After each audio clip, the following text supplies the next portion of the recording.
이렇게 되는 겁니다. 왼쪽에만 그려졌죠. 왼쪽에만. 네, 요거 마저 설명드리고 그 앞에 거 다시 한 번만 설명을 드릴게요. 자, 그러면 오른쪽에 있는 건 뭐가 될까요? 오른쪽에 있는 거는 엑시스 1번이 되는 거예요. 그리고 여기다가 스캐터를 그리시면 되는 거예요. X축은 팁스에서 토탈 B를 사용하기로 했고요. 그 다음에 Y축은 팁스에서 팁을 사용하기로 했죠. 이렇게 그리면 잠시만 제가 뭘 잘못했나요? 엑시스 여기 옵타가 있었습니다. 이러면 오른쪽에 그 스캐터 플롯이 그려졌죠. 이제 마지막으로 옵션들을 설정은 나중에 하고 일단 plt.show를 하게 되면 필요 없는 프린트문들 다 사라지고 그래프만 딱 이렇게 보이게 됩니다. 이쪽이 뭐냐 하면 이쪽이 왼쪽 서브 플롯에 히스토그램을 그린 거고요. 이거는 뭐냐 하면 오른쪽 서브 플롯에 산점도를 그린 거죠. 산점도를 그린 겁니다.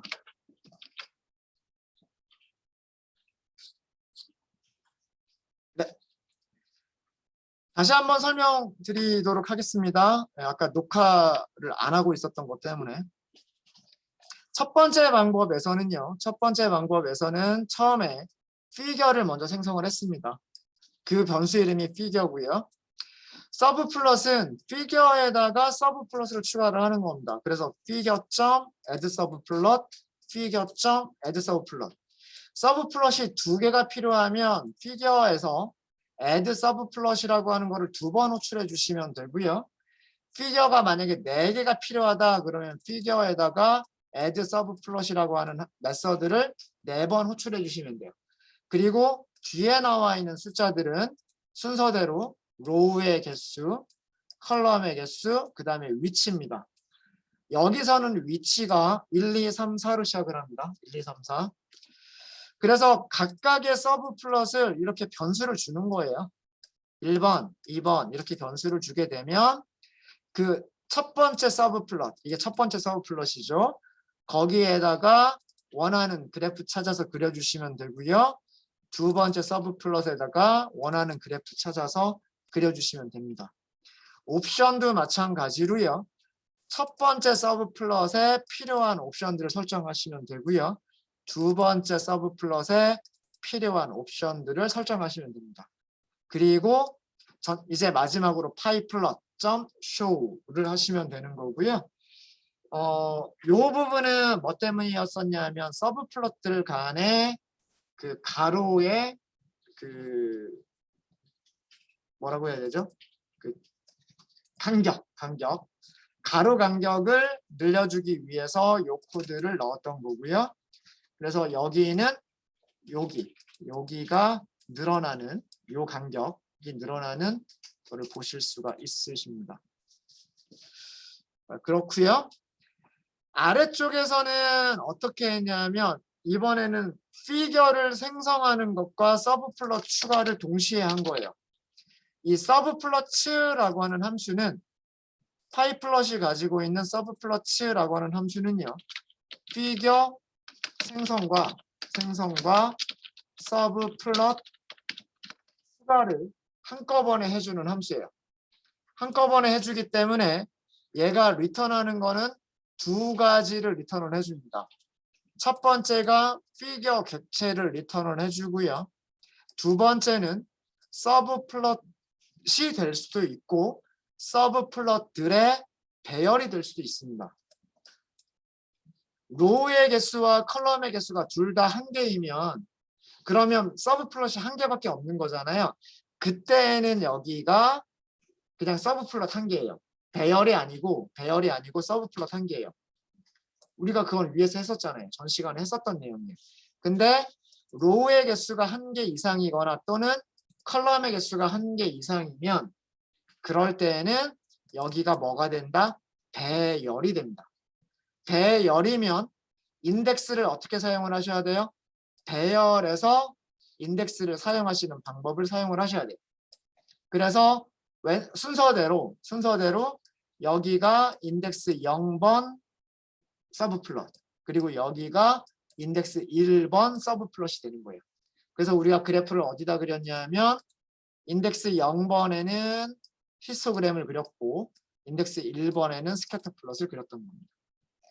여기도 마찬가지로 옵션들은 각각 서브 플롯 각각에다가 옵션들을 넣으실 수 있으세요. 간단하게만 보여드리면 엑시스 0번에서 set 타이틀을 해라 이렇게 하고 넣으실 수 있으시고요. 그 다음에 마찬가지로 엑시스 1번에다가도 set 타이틀을 해라 이렇게 그리실 수 있으십니다. 만약에 저라면 그 스캐터 플롯 같은 경우에는 조금 더 옵션을 더 줄 것 같아요. 여기 X축이 무엇을 의미하는지 Y축이 무엇을 의미하는지 그 변수의 이름이 없으면 이게 도대체 이 숫자들이 무엇을 의미하는 건지 알 수 없잖아요. 그래서 스캐터 플롯 같은 경우에는 레이블을 더 줄 것 같아요. 히스토그램 같은 경우에는 히스토그램은 그 그래프의 내용을 알면 왼쪽은 개수다라는 걸 알기 때문에 이 경우에는 X축만 레이블을 더 주셔도 상관이 없을 것 같고요. 네. 그런 것들은 여러분들이 한번 조절을 해보십시오. 네. 그래서 그 사용하는 방법이에요. 첫 번째 방법으로 하셨을 때에는 변수들에서 각각 이렇게 하시면 되고요. 두 번째 방법을 쓰셨을 때에는 무엇을 이용한다? 배열의 인덱스를 이용한다. 이것 때문에 제가 그 두 가지로 따로따로 해보셔라 라고 한 겁니다. 네, 혹시 질문 있으실까요?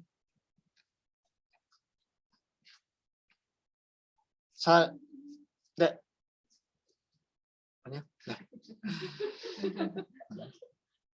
다들 잘 되시죠? 네, 알겠습니다. 자, 이렇게 해서 여기까지는 이제 매트플러립을 사용하는 개요. 여기까지는 매트플러립을 사용하는 개요였었고요. 이제 지금부터는 그래프 종류를 하나씩 들어가 보도록 하겠습니다. 네. 제일 처음에 다뤄볼 그래프는요. 박스 플롯을 먼저 다뤄보도록 하겠습니다. 박스 플롯. 우리말로는 상자 그림이라고 얘기를 하죠. 상자 그림. 박스 플롯은 무엇을 표시하는 건가요?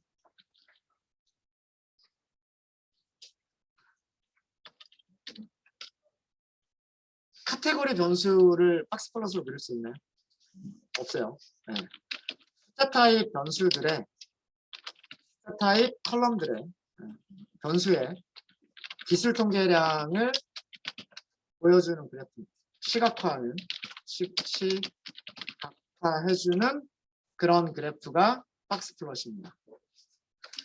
여기서 그 어떤 기술 통계량들을 시각화를 해주냐면 제일 아래쪽에 최소값을 시각화를 해주고요. 그 다음에 25% 위치, 25%, 그 다음에 중위값, 50%죠. 중위값, 그 다음에 75% 위치, 그 다음 마지막으로 최대값을 표시를 해줍니다. 그래서 이것 말고도 수염이라고 하는 것도 보여주죠. 수염이라고 얘기하기도 하고 펜스라고 얘기를 하기도 합니다. 이런 것들을 보여주는 그림이 박스 플롯입니다. 그래서 박스 플롯을 보게 되면 박스 플롯에서 우리가 알 수 있는 것은 무엇을 알 수가 있냐면 그 변수들이 데이터들이 어느 정도 분산되어 있는지 그다음에 이상치 아웃라이어라고 얘기를 하는데 이상치들이 얼마나 있는지 등을 확인할 수 있는 게 박스 플롯입니다.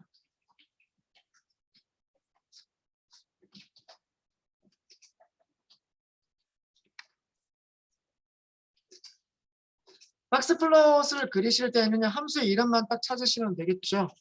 우리는 지금부터는 피겨 하나에다가 서브 플롯 하나만 사용을 할 거기 때문에 PLT부터 그냥 바로 시작하시는 게 제일 편해요. 피겨나 서브 플롯 따로 만드실 필요 없이 PLT 바로 시작하시면 됩니다. 함수 이름 박스로 시작하는 걸 찾아보시면 되겠죠. 박스 플롯입니다. 자, 보시면은요. 보시면 여기도 아규먼트가 무지하게 많아요. 그죠? 아규먼트들이 무지하게 많은데 전부 다 디폴트 아규먼트들을 가지고 있어요. 그러니까 기본 값들을 다 가지고 있고요. 그 다음에 또 뭐가 있냐면 키워드 아규먼트 뭐 이런 것들도 있고요. 그렇습니다. 그래서 딱 하나 없는 게 있죠. 뭐가 없냐면 X축을 뭘로 할 거냐? 요거 하나가 딱 비어 있어요. 그죠? 그러니까 요것만 지정을 해주시면 나머지는 자동으로 해주는 것들이 많아요. 그럼 얘만 한번 해보시면요. 지금 팁스를 보면 요거 하기 전에 요거 먼저 볼까요? 팁스를 보면 컬럼 이름에 토탈 빌이라고 하는 게 있을 거고요. 빌이 있을 거고요. 요거 하나만 디스크라이브를 할 수도 있습니다. 데이터 프레임 전체를 디스크라이브를 할 수도 있지만 컬럼 하나만도 디스크라이브를 할 수가 있어요. 무엇을 보여주냐면 똑같아요. 보여주는 내용은 널이 아닌 거의 개수, 평균값, 표준 편차, 최소값 25%, 중위값 75% 맥스 요거를 보여줍니다. 이 중에서 박스 플롯이 보여주는 거는 카운트는 못 보여주고요. 평균도 보여주지 못합니다. 표준 편차 못 보여주고요. 요거 5개, 민 25%, 50%, 75%, 맥스 요렇게 보여주는 게 박스 플롯이에요. 이 디스크라이브에서 나와 있는 숫자들 중에서 요 숫자들을 박스 플롯이 보여주는 거예요. 무슨 말인지 아시겠죠? 자, 그러면 그리시는 방법 어렵지 않죠? 이렇게 하시고 팁스 데이터 프레임에서 컬럼 찾으시면 돼요. 토탈 빌이라고. 그 다음에 plt.show 이렇게 나옵니다. 이렇게. 자, 그래프와 이 숫자들 같이 좀 볼게요. 이렇게 하시면 조금 더 보기가 좋을 거예요. 그리드 이거 옵션입니다. 옵션 무엇을 그려준 걸까요? 보조선 그려준 거예요. 보조선 위치가 어디냐 이런 거를 보여주죠. 자, 박스 플롯에서 최소값 위치 어딜까요? 여기 펜스가 쳐져 있는 이 위치 여기가 최소값입니다. 여기가. 그래서 숫자를 보시면 여기가 대략 여기 0부터 시작을 하겠죠. 0부터 10까지니까 대략 뭐 3분의 1 정도 지정 아닌가요? 그죠? 네. 위에 최소값 보세요. 3.07 그죠? 대략 비슷한 것 같고요. 25% 위치는 어디인가요? 박스에서 그쵸. 박스에서 아래쪽. 여기가 25% 위치예요. 여기 보면 한 15가 조금 안 될 것 같죠? 15가 조금 안 될 것 같고 네 그렇습니다. 13.34 이거를 얘기하는 거고요. 50% 위치는 박스에서 선이 그려져 있는 부분 박스에서 선이 그려져 있는 부분이 50%입니다. 15보다는 크죠. 20보다는 작고 17.95 여기 보시면 17.95라고 되어 있죠. 그죠? 숫자들 맞아 보여요. 그죠? 자, 그 다음에 75% 위치. 75% 위치는 어디다? 박스의 위쪽입니다. 그죠? 박스의 위쪽을 보시면 75% 위치를 볼 수 있고요. 25보다는 살짝 작을 것 같죠? 그죠? 20하고 30 그 사이에 있는데 25보다는 조금 작을 것 같죠? 네, 숫자 보시면 24.12라고 되어 있고요. 자, 그 다음에 최대값의 위치는 어디일까요? 최대값. 최대값은 펜스가 아니에요. 그죠? 여기 있는 이 펜스가 아니라 어디? 요 제일 위에 있는 점입니다. 얘가 가리키는 곳이 최대값이에요. 이제 위쪽에는 점들이 나와 있는데 아래쪽에는 점들이 없습니다. 왜 그럴까요? 일단 그걸 하기 전에 이렇게 이렇게 퍼져 있는 이 선을 수염이라고 부르죠. 박스 플롯의 수염. 휘스커라고 부르나요? 뭐 그렇고. 그다음에 여기 이렇게 이렇게 딱 그 울타리를 쳐주죠. 그래서 이거를 펜스라고 울타리 이렇게 부르기도 합니다. 울타리 바깥쪽에 있는 이 녀석들을 뭐라고 얘기하냐면 이상치, 아웃라이어, 바깥쪽에 있다. 아웃이 바깥쪽이잖아요, 그죠? 예, 라이어, 놓여 있는 녀석들 이런 뜻이고요. 그래서 아웃라이어가 이상치. 자, 이상치는 어떻게 결정을 하냐면 25%와 75%요 사이의 값을 가지고서 이상치의 범위가 어디인지를 계산할 수가 있어요. 이 수염을 그릴 때 이 크기 어떻게 그린다고 혹시 얘기 들으셨나요? 요 수염의 크기가 어떻게 결정이 되는지 혹시 들어본 적 있으세요? 네. 어떻게 그리죠? 네, Q3 빼기 Q1 인가요? 네. 곱하기 1.5입니다. 곱하기 1.5예요. 네.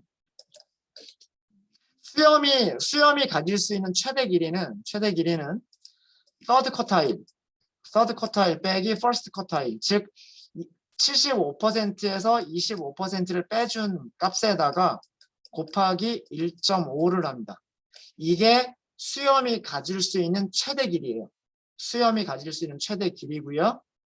그 최대 길이를 박스에서 위쪽과 아래쪽으로 더하기를 해주시거나 빼기를 해주시면 돼요. 자, 그러면 여기 숫자를 좀 볼까요? 숫자를 좀 보시면 대략 75%, 25%만 볼게요. 대략만 계산하겠습니다. 75%가 24, 25%가 13, 빼주면 얼마? 11이죠. 여기다 곱하기 1.5. 저희 계산 안 되겠어요. 네. 암산하려고 했는데, 네, 암산하려고 했는데 계산이 안 되네요. 그죠? 네. 아까 11 곱하기 1.5, 그죠? 그럼 길이가 얼마냐 면 16.5예요. 16.5. 이 16.5를 어떻게 그리는 거냐면 아까 여기 위치에서 더하기 16.5를 하는 거예요. 더하기 16.5를. 그러면 여기가 나오는 거예요. 진짜로 그런지 볼까요? 아까 여기가 대충 아까 24 정도 아니었나요? 24 더하기 16.5 해보세요. 40 조금 넘죠? 맞단 말이에요. 이해되시죠? 예. 그러니까 third 쿼타일 3, 4분위 값에서 first 쿼타일 1, 4분위 값을 빼주고 곱하기 1.5를 한 것을 수염으로 그려주는데 여기는 그것보다 짧아 보이죠? 그쵸? 여기는 원래는 1.5배면 아마도 제 생각에는 여기까지 내려와야 될 거예요. 원래는 한 요 정도까지 내려오는 길인데 요 수염을 다 그리기 전에 뭐를 먼저 만나요? 최소값을 만나죠. 최소값을 만나면 거기에서 수염을 딱 끝내버리는 거예요. 그래서 여기는 짧은 거예요. 이해되십니까? 네. 이게 박스 플롯에서 수염을 그리는 방법입니다. third Q3 빼기 Q1 곱하기 1.5가 수염이 가질 수 있는 최대 길이고요. 최대 길이고 여기서는 최대 길이가 다 그려졌는데 그 이유가 뭐냐면 이 최대 길이를 넘어서는 데이터들이 있기 때문에 수염을 최대 길이까지 다 그려주고 그 위쪽에 요 안쪽에 없는 요 안쪽으로 표시할 수 없는 그런 데이터들을 위쪽에 점점점점점점 하고 보여준 거예요. 얘네들을 아웃라이어라고 하는 거예요. 그러니까 아래쪽은 아웃라이어가 없는 거죠. 전체 수염 길이 안에 모든 데이터가 다 들어가기 때문에 들어가는 그 최소값 위치 딱 찍어버리고 수염을 끝내버리는 거예요. 더 이상 더 길게 그리지 않는 거고요. 만약에 최대값이 여기 있었다. 그럼 이것도 마찬가지입니다. 원래 수염은 여기까지 그려줘야 되는 건데 최대값이 여기로 끝나버리면 여기까지만 딱 그리고 끝내버리는 거예요. 아시겠죠? 예, 이게 박스 플롯을 그리는 방법입니다. 그걸 알아서 해주는 거죠. 박스 플롯이라고 하는 게 그걸 알아서 해주는 겁니다. 그래서 first 쿼타일, third 쿼타일 이것과 최소값, 최대값 요 숫자들을 알면 이게 수염이 어느 정도 길이가 되는지 아웃라이어가 있는지 없는지 계산 가능해요. 계산 가능합니다. 네, 자 이게 박스 플롯이었고요. 박스 플롯이었고 다른 것들도 이런 식으로 그리시면 돼요. 다른 것들도 뭐 또 어떤 것들이 있을까요? 팁스 우리 출력한 거 보시면 박스 플롯을 그릴 만한 변수는요. 토탈 B라고 팁 정도밖에 없어요. 그렇죠? 네. 사이즈는 이게 연속형 숫자들인 것처럼 보이지만 사실은 1, 2, 3, 4, 5, 6밖에 없다라고 말씀을 드렸죠. 그러니까 숫자처럼 보이지만 일종의 카테고리 변수들인 거고 실제로 연속형 변수는 토탈 B라고 팁밖에 없습니다. 그래서 토탈 B의 박스 플롯, 팁의 박스 플롯 이렇게 그리실 수가 있어요. 네, 쉬는 시간이 거의 됐죠.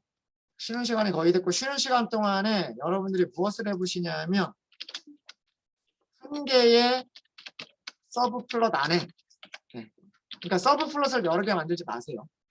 피겨 하나, 서브 플롯도 하나예요. 한 개의